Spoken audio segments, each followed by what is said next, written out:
Il est midi, bonjour à tous, bienvenue dans votre 12-13. Voici les titres de votre édition en Languedoc-Roussillon. Dans l'actualité, l'inquiétante situation de Cabrières dans l'Hérault. Plus une goutte d'eau dans le village, une grande distribution de bouteilles a commencé. Nous ferons le point en direct sur la situation dans un instant.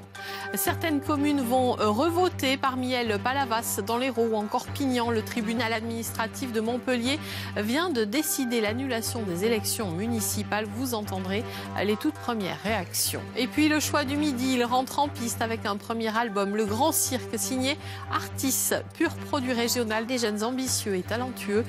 Guillaume et Emmanuel vont nous parler de leur groupe, ce sera tout à l'heure. Voilà pour les titres. D'abord, cet incendie dans le Gard à Marguerite. 2 entrepôts partis en fumée tôt ce matin. Entrepôts qui abritaient 2 entreprises. Conséquence, une 60aine de personnes se retrouvent au chômage technique. Sur place, Éric Félix et Éric Mangani. Quand l'alerte a été donnée ce matin à 5h30, les flammes avaient déjà provoqué de gros dégâts dans cet entrepôt situé au Mas-Beaulieu entre Rodillon et Marguerite. Le feu qui a démarré à cet endroit s'est vite propagé à l'entreprise de BTP voisine. Les employés, ils sont une trentaine, ont fait ce qu'ils ont pu. On a pu sauver une partie des ordinateurs. Bon, les bureaux, on ne sait pas encore puisqu'on ne peut plus y rentrer. Et puis pas grand-chose. On a une pelle et un camion qui ont brûlé à l'intérieur de l'atelier, une voiture, et tout le matériel indispensable au bon déroulement de l'entreprise au niveau atelier. Le site abrite également une entreprise de récupération et de recyclage de textiles destinée aux pays émergents. Elle fait travailler une 40aine de personnes. Le sinistre est pour elle un coup dur. Ça signifie une perte brute, 40 salariés sur le carreau. Voilà. Donc on va voir avec la mairie les aides qu'on peut avoir, s'ils peuvent nous loger, parce qu'actuellement on collecte les colonnes, la textile, et on rentre entre 20 et 25 tonnes par jour qu'on ne sait plus où mettre. Une 50aine d'hommes sont intervenus sur place, appuyés par une 20aine de véhicules. Leur travail n'a pas été simple. Ce qui est compliqué aujourd'hui, c'est que la structure a beaucoup souffert de la chaleur, donc la structure est très instable, donc on ne peut pas pénétrer à l'intérieur. Et nous avons résolu le problème en eau en allant chercher de l'eau un peu plus loin, à 1 km environ, avec une ligne d'aspiration. Le feu devrait rester sous surveillance toute la journée et sans doute la nuit prochaine. Son origine est encore indéterminée. On vous en parle depuis plusieurs semaines. La sécheresse sévit dans la région. Des mesures de restriction prises un peu partout et un village plus touché que les autres, c'est celui de Cabrières, dans l'Hérault. Cabrières où vous vous trouvez, Émilien Jubinot. Bonjour. Et le village est complètement à sec depuis hier. Ah oui, complètement. Depuis hier, il n'y a plus une goutte d'eau qui coule au robinet de Cabrières. Alors, la situation, c'est que les gens viennent tout simplement ici, en mairie, chercher de l'eau, 1 litre par personne et par jour. C'est la solution pour le moment. Que va-t-il se passer maintenant ? Eh bien, écoutez, il y a une véritable solidarité interrégionale qui est en train de s'organiser. Il y a de l'eau qui arrive par citerne dans les... par citernes donc, qui sont mises ici à Cabrières et qui sont à disposition. L'explication de tout ça, c'est tout simplement la sécheresse. Ici, il est clair, et tout le monde le sait, qu'on connaît une situation que le village connaît normalement à la fin août. C'est-à-dire qu'il y a beaucoup moins d'eau, il n'y a pas de pluie, moins d'eau. Le résultat, c'est que les eaux sont plus basses et les tuyaux ne descendent pas pour pomper l'eau qui est dans le fond des réservoirs. Émilien, alors, tout simplement, ce qu'on va faire... Oui. Émilien, juste à part la pluie, qu'est-ce qui peut permettre au village de se sortir de cette situation difficile ? Alors, la situation et les solutions, c'est 1, comme je vous disais, les solidarités interlocales. Et 2, tout simplement un problème technique, ils vont rallonger les tuyaux de pompage de manière à aller plus loin dans la nappe phréatique. Mais ça sera fait dans 1-2 jours si tout va bien. Merci beaucoup, Émilien. Vous étiez en direct de Cabrières. Je vous le disais, en titre, il va falloir retourner aux urnes si vous habitez Pignan ou encore Palavas. Élection municipale annulée. Décision ce matin du tribunal administratif de Montpellier. Les précisions de Sandrine Navas et Enrique Garibaldi. Le document qui est parti ce matin à tous les électeurs de Palavas.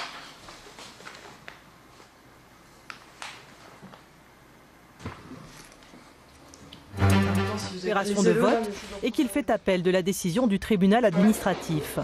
Ce matin, celui-ci a prononcé l'annulation de l'élection municipale de Palavas en mars dernier, une élection remportée de 9 voix seulement par le maire sortant. Nos opposants sont de mauvais perdants Nous faisons donc un recours au Conseil d'État qui va durer quand même un certain temps.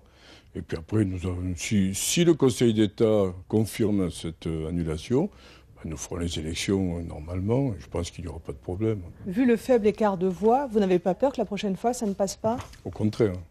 La prochaine fois, je vais vous expliquer les raisons. Il y a eu quelques incidents, quelques difficultés. Et donc, par conséquent, la prochaine fois, il n'y aura pas ce handicap. Et je pense qu'on passera sans aucun problème. Battu dans les urnes, l'opposant d'hiver droite Mathieu Soliveres tient donc sa revanche. Il avait relevé des irrégularités lors du scrutin. Tous les votants, par exemple, n'ont pas signé les listes d'émargement. Dans ses conclusions, le rapporteur public n'a reconnu que 2 voix d'écart entre Christian Jean-Jean et son opposant. Celui-ci ne comprend pas la décision du maire de faire appel. Faire appel, pourquoi? Dans quel but? Est-ce que c'est pour gagner du temps ou est-ce que c'est pour s'accrocher? Je ne suis pas persuadé que les Palavasiens apprécient. L'appel ne sera probablement pas jugé avant 1 an. Les Palavasiens sauront alors s'ils doivent revoter ou non. Et sachez donc qu'il y a d'autres villes où ces élections ont été annulées. Pignan, je vous le disais, mais il y a également Trèbes dans l'Aude et Mont-la-Trivalcé dans l'Hérault. Le plan anti-pauvreté du gouvernement, il sera dévoilé aujourd'hui dans le cadre de la politique de la ville et une carte des villes et villages concernés remodelée. 700 communes concernées en France, alors quelles sont les villes de la région? Tour d'horizon avec Philippe Barre. C'est un palmarès dont la région Languedoc-Roussillon se serait bien passée. Elle occupe la 3e marche du podium français de la pauvreté avec plus de 20% des habitants qui se situent en dessous du seuil de précarité, soit plus d'1 demi-million de personnes. Le nouveau plan de politique de la ville présenté par le gouvernement propose désormais l'appellation de territoire cible pour les villes concernées par la paupérisation, quand les ressources de ces territoires sont inférieures de 60% au revenu médian national. Ils sont intégrés au nouveau dispositif qui va bénéficier d'aide de l'État. En Languedoc-Roussillon, sur 31 communes concernées par la précarité, 8 villes entrent dans le dispositif comme Limoux, Pont-Saint-Esprit ou Lesignan-Corbière. 14 sortent de la nouvelle carte, située notamment dans le Gard. Les autres restent dans le dispositif qui se veut désormais plus proche des réalités du terrain qu'auparavant. Dans la région, la pauvreté a augmenté de 10% entre 2008 et 2010, alors que le chiffre national n'était que de 2%. Les épreuves du bac, la philo hier, l'histoire géo aujourd'hui et toute une semaine pendant laquelle les épreuves vont s'enchaîner. Demain, ce sera le français pour les élèves de première. Nous avons rencontré Masami, une japonaise de 17 ans. C'est l'une des 400 élèves étrangers qui étudient dans un lycée français chaque année grâce à l'association AFS Vivre sans frontières. Valérie Luxé, Cédric Météron. Maupassant, Marivaux, Flaubert, Baudelaire, ce sont les dernières révisions pour Masami avant l'épreuve de français du bac. J'étais en train de préparer Maupassant en Pierre et Jean. Je regardais déjà le texte qu'on doit étudier. Je lisais et je cherchais les mots avec mon dictionnaire, les mots que je ne comprenais pas. Car Masami est japonaise. Elle se prépare à l'examen depuis septembre avec l'aide de son professeur de français au lycée. Elle m'a dit comment il faut faire ça, et il m'a passé des bouquins pour travailler le grammaire. Et aussi, elle m'a aidé pour l'oral aussi. Et puis, elle peut compter sur Nadine, l'adolescente de sa famille d'accueil à Montpellier. Masami a sympathisé avec elle dès son arrivée, à l'automne, pour une année d'études. J'ai fait une fiche, moi, de la poésie, si tu l'as vue. Ouais, s'il te plaît, merci. Les 2 jeunes filles sont dans la même classe et ont révisé ensemble. Disons que ça me tient compagnie quand je fais mes révisions, c'est sympa, et puis comme on s'entend bien et tout ça. Mais bon, après je peux l'aider, ça c'est bien pour elle. Comme ça, elle prend pas du retard et elle peut progresser plus vite. Si je suis là pour lui expliquer certaines choses qui sont pas forcément évidentes. Ça fera ma satisfaction aussi, déjà.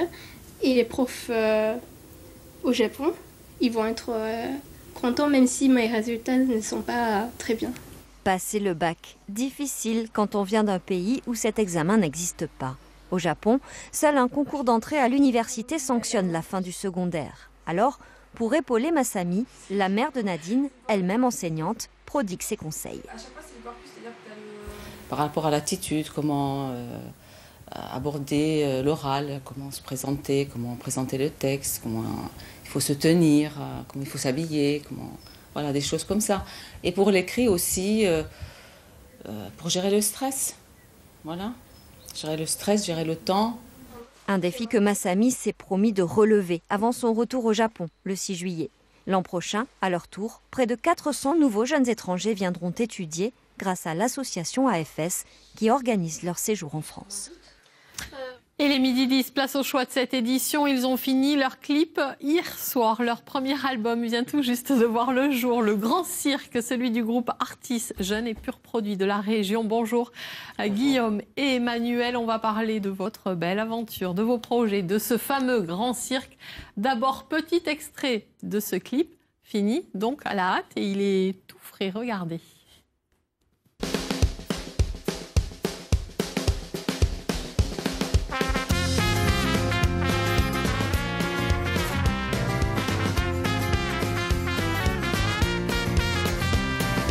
Je lève mon verre à ces années folles, les filles, la guitare et l'alcool. 100 milliards de soucis en moins, est-ce que tu t'en souviens? Et ça faisait la fiesta, oh. Et ça faisait la fiesta aux alouettes, j'en ai perdu la tête. Viens on se roule une dernière cigarette.